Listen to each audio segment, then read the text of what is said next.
In April of 191 BC, Rome found itself facing off against a Greek army at Thermopylae.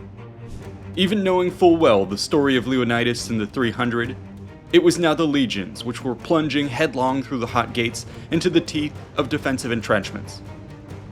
But unlike in the past, these defenses boasted double walls manned by artillery, thousands of pikemen, swarms of skirmishers, and even war elephants. This engagement had been a carefully crafted maneuver by King Antiochus of the Seleucid Empire, who in just the last few months had launched a lightning blitz to claim vast swaths of Greece. The battle which was to unfold in these next moments would be the first true test between the superpowers of the East and West. This is the trial by fire of the Seleucid War.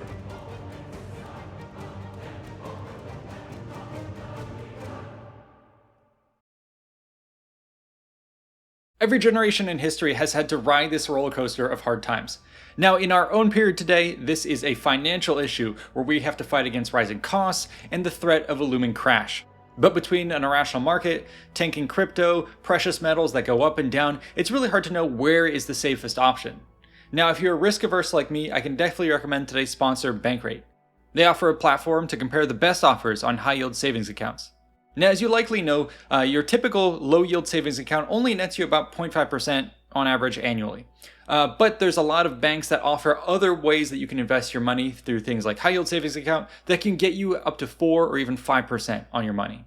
By using Bankrate's comparison tools, you can quickly see who offers services in your area, what their ratings are, if they're FDIC or NCUA insured, and what you can expect for returns on your deposit. Once you find a good option you like, you can click through to that bank's website and submit an application to open an account. Right now, inflation is eating away at all our money, so start safeguarding your financial situation with Bankrate by clicking the QR code above or the link in the description. Stay smart, do your research, and be safe out there.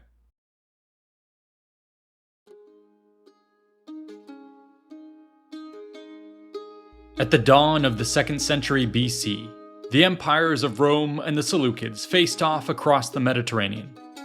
Separated by the buffer territory of Greece, neither was quite ready to come to blows. However, the chaotic nature of the Greek city-states soon threatened to suck both superpowers into a growing conflict. The Aetolian League was perhaps the most problematic player at the beginning of this mess. Not only were they constantly threatening and backstabbing their neighbors with various schemes, but when consequences came hurtling their way, they were quick to cry foul and call upon the foreign Seleucids rather than Rome to save them and their freedom. Despite the provocation, Rome's response was tepid at best. True, they sent ambassadors and diplomats, but no real military response to the aggression was evident. And so, looking at the situation, it could be inferred that Rome was allowing the Greek city-states to sort themselves out. Antiochus, deciding that it was therefore up to him to maintain some semblance of order in Greece, and thus ensure order among the Ionian Greeks, moved in to fill the void that Rome had left. He did so carefully. Not wanting to be seen as yet another Eastern king at the head of a great horde, he brought a relatively small army with only 10,000 infantry, 500 cavalry, and 6 elephants. For one of the most powerful men in the world, it was essentially an extensive honor guard. In 192 BC, these troops landed and camped outside the city walls of Demetrius. Here, the Aetolians quickly proclaimed Antiochus as the commander-in-chief of all forces in the alliance. Though the move was largely symbolic, it nonetheless reinforced the idea that the Seleucids had just officially entered the arena of Greek affairs. Yet for the time being, Rome seemed unresponsive. And so Antiochus made swift moves to conclude his campaign before the sleeping giant awoke. The overall goal appears to have been to secure control of the 3 so-called fetters of Greece, Demetrius, Chalcis, and Corinth, whose fortified locations granted one strategic control of the region. So far, the Aetolians had succeeded in taking Demetrius, but failed in taking Chalcis. But now, with the help of the Seleucids, this second fetter could be captured. Chalcis, in a panic, sent ambassadors begging for help from the Roman-aligned states in Greece. The most important of these was Achaia, ruled by the city of Athens. It was there that the emissaries from Chalcis arrived, while ambassadors from Aetolia, Antiochus, and Rome were also present. Livy presents a dramatic and theatrical production with competing speeches between the ambassadors. In reality, Rome had already ensured an alliance between themselves and the Achaeans. The Aetolian and Seleucid ambassadors were there for political theater and nothing more. The arrival of the embassy from Chalcis was an unexpected boon, but not an unwelcome one. It served as the catalyst to convince the Athenians that Antiochus was on the course of conquest, and that only Rome could make good their freedom. Thus, an anti-Seleucid coalition quickly emerged, and they mobilized for war.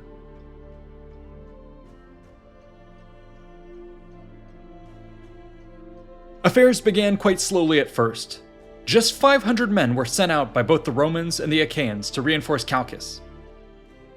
The Greek contingent arrived first, slipping quickly into the city as crowds cheered their arrival. The Romans, meanwhile, advanced more slowly. The delay came when they were blocked from fording a river by the significantly larger Seleucid force, which had also entered the area to establish a blockade of Chalcis. Yet neither Rome nor the Seleucids were technically at war. Thus, the blockade was not necessarily enforceable. The Roman commander called the bluff. Undaunted, he now led his troops further along the coast to where a ferry might carry them to the other side. This lax attitude proved so pervasive that the Romans dropped almost all discipline.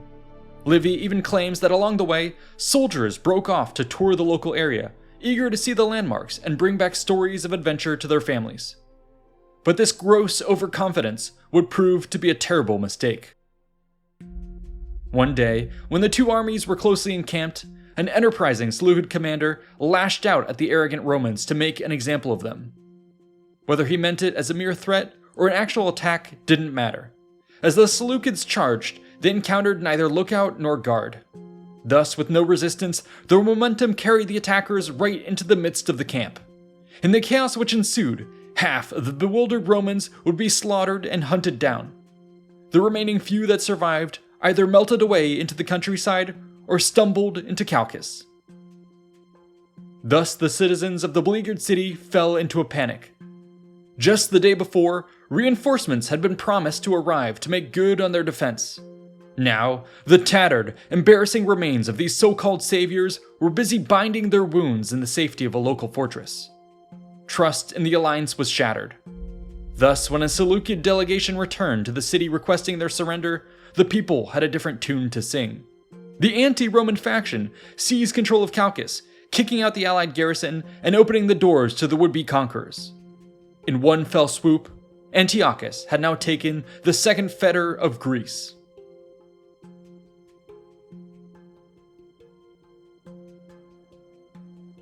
When news of this event reached Rome, embarrassment quickly turned to rage. In short order, war was officially declared against the Aetolian League and its new ally, King Antiochus. Yet despite Rome's seeming inactivity the last few months, it appears that they had been carefully preparing for this eventual escalation. 26,000 troops were already mobilized and ready in the nearby theater of Illyria. Now all that remained was to conduct the annual elections to decide who would have the honor of leading the legions. Ultimately, once the consuls and tribunes were chosen, the Senate delegated Marcius Acilius Glabrio as the overall commander-in-chief of the Greek theater, with Lucius Valerius Flaccus and Marcus Porcius Cato as his legates. Accompanying them would be an additional 9,000 men raised for the campaign.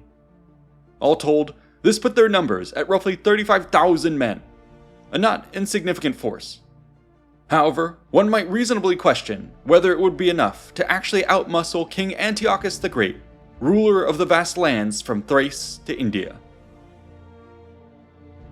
Unfortunately, the Roman Empire had simply no more manpower to spare. Outside of the Greek theater, 13 legions were in active service elsewhere across the realm, with an additional 30,000 men in the Roman navy. Counting allies and support staff, this force likely totaled some 200,000 men, simply to maintain a grip on the Republic's vast new frontiers. Such a mobilization was extremely straining given the fact that Rome's military had not yet been professionalized. These massive armies were all just temporary militia forces, being asked to serve year after year hundreds of kilometers from home. Following decades of warfare, they were eager to return, and the overwhelming majority of Rome's manpower pools had been depleted. The good news for them, though, was that at least for now, Antiochus' army in Greece was quite small. The king would therefore be relying on his notoriously unreliable Greek allies for the bulk of his forces. If Rome could eke out some quick victories, it may actually convince the king that further mobilization for an all-out brawl was simply not worth it.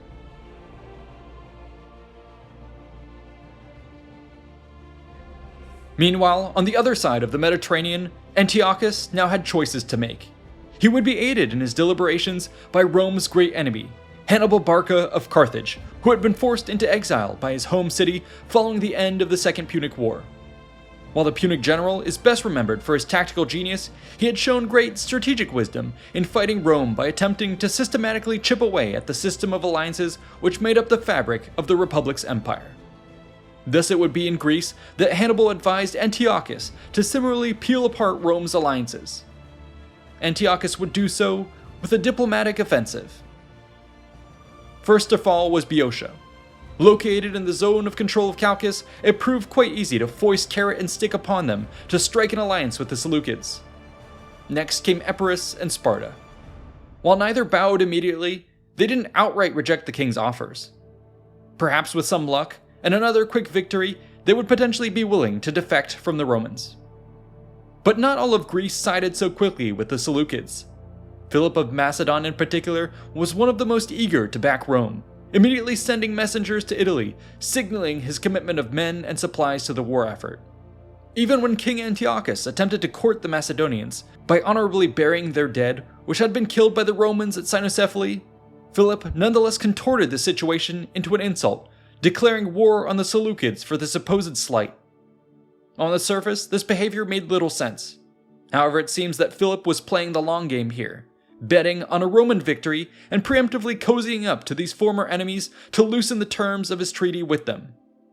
We should also keep in mind that he very desperately wished to have the restrictions on his army lifted, and for his son and heir, currently a hostage in Rome, to be returned. In such geopolitical maneuvers, the Macedonians did indeed have some cards to play. Though their army had been capped at a limit of 5,000 men, they were all well-trained professionals. Having them placed directly under the Roman banner was thus immensely important in bolstering the strength of the Western alliance.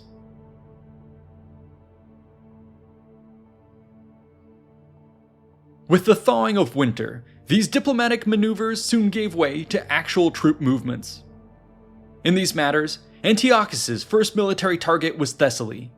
Here he hoped to score some propagandic victories and further sway northern Greece to his side. Yet rather than await the official start of the campaigning season, the king launched a preemptive blitz with the core of his Seleucid troops. The attack was a great success. Thessaly, caught completely off guard, crumbled like a house of cards. About half the cities of the region capitulated, swearing their loyalty to Antiochus within just 10 days. However, more serious resistance began to take shape around the city of Larissa. It was here that advanced detachments of the Roman army had begun to arrive. But rather than get bogged down, King Antiochus wisely called an end to the blitz. Thus, before the bite of winter storms and enemy reprisals could take their toll, the Seleucid troops had already marched safely back to their base of operations in Chalcis. In a further stroke of success, operations to the west now saw many strongholds of Acarnania bend the knee to Seleucid troops. Yet when news came that the main Roman army was making its crossing of the Adriatic, the Seleucids drew back once more to the safety of Chalcis. Unfortunately, it is here that things proved more difficult, as Antiochus now attempted to muster his Greek allies for the campaign season ahead. While the great king was technically the commander-in-chief, in practice, exerting any form of grand strategy proved difficult, given the ever-changing whims of his allies. After all, the bulk of his army was composed of troops from Greek city-states, each of whom's political desires had to be carefully maintained to ensure the coalition stayed together. This was easier said than done, and problems quickly emerged. For instance, when Antiochus attempted to call out the banners, the levy proved a dismal failure. Aetolia, ever concerned with its own affairs, declared that it was regrettably unable to give control of its full levy to Antiochus. The great king, who was expecting 20,000 or more men, was instead given just 4,000. Combined with the core Seleucid force, this left him with just 14,000 men, a paltry army less than half the size of the 35,000 strong Roman army that was now bearing down on him like an inexorable avalanche. In the face of such overwhelming odds, Antiochus now turned to the one place in Greece where an invader's numbers would count for nothing: the passes of Thermopylae.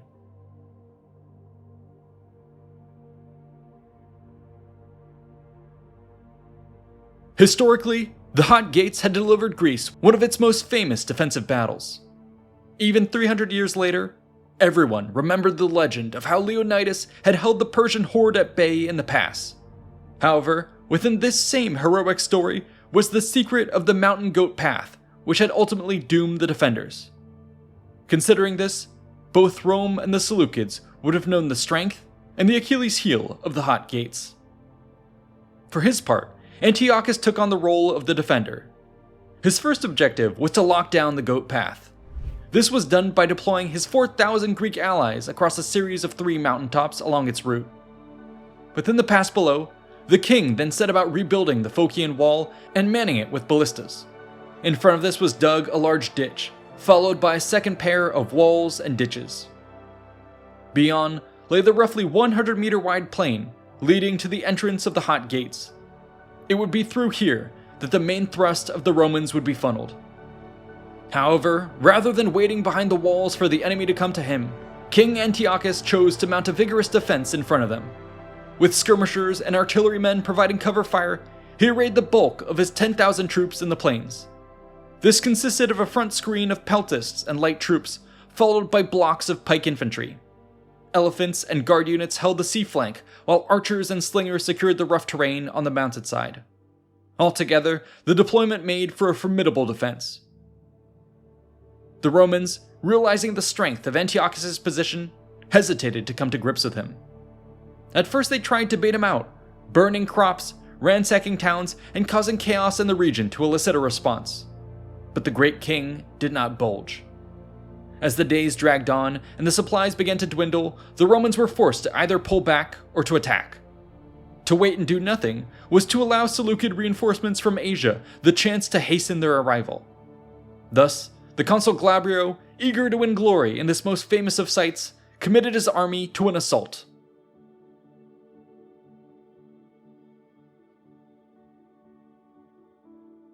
The Roman operation would consist of 2 vectors of attack. In the main thrust, Glabrio would lead about 20,000 troops into the jaws of the Hot Gates to fix the enemy in place. Meanwhile, his 2 legates, Flaccus and Cato, were to take their pick of 4,000 men and launch a nighttime assault to break through the flanking goat path. Thus it was that as both armies slumbered, the chosen Romans made ready to move out. With shining armor covered by cloaks and rattling metal muffled by cloth, they crept out into the night. The units under Flaccus made first contact on their approach to Mount Tychius. Here, the Aetolians managed to raise the alarms and rush to the defenses just in time. Fierce fighting ensued in the dark heights. The Greeks are said to have fought well, eventually driving the Romans back from the position.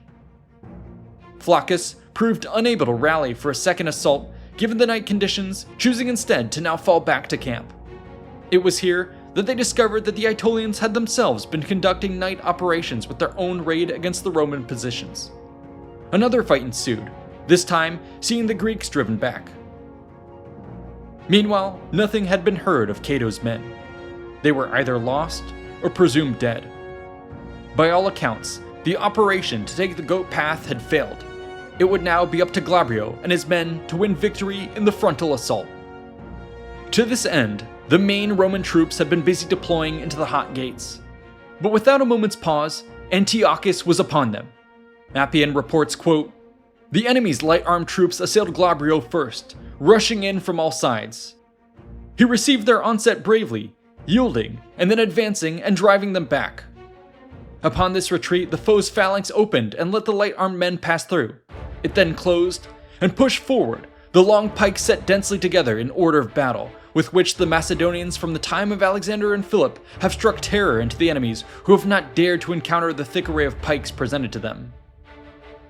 As this impenetrable wall of spears advanced, the ballistae on the fortifications, the slingers in the foothills, and the professional peltasts in the plains exacted a heavy toll. Yet the legions were vast in number, and with nowhere to go but forward, they met the challenge head-on. In this fight, the Romans were able to slowly take ground. However, we are told that the professionals of the Seleucid phalanx maintained discipline, calmly stepping back towards their outer wall position. Here, yet more pikemen awaited. This second line now joined itself to the thick layer of spears. Rome, meanwhile, under constant fire from the defenders, had little opportunity to redress its line and cycle in fresh troops. In such a state, it's unclear how much longer the legions could press against the Seleucids in that deadly pass. The grinding fight was becoming a tactical nightmare.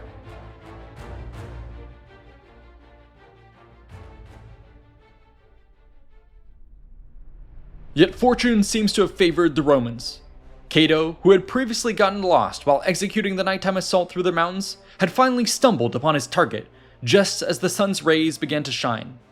By then, it was the last hour of the night's watch, with the Greek defenders already believing they had successfully repulsed the Romans earlier in the night. Caught completely by surprise, much of the camp was asleep. Cato therefore had the advantage in storming the position.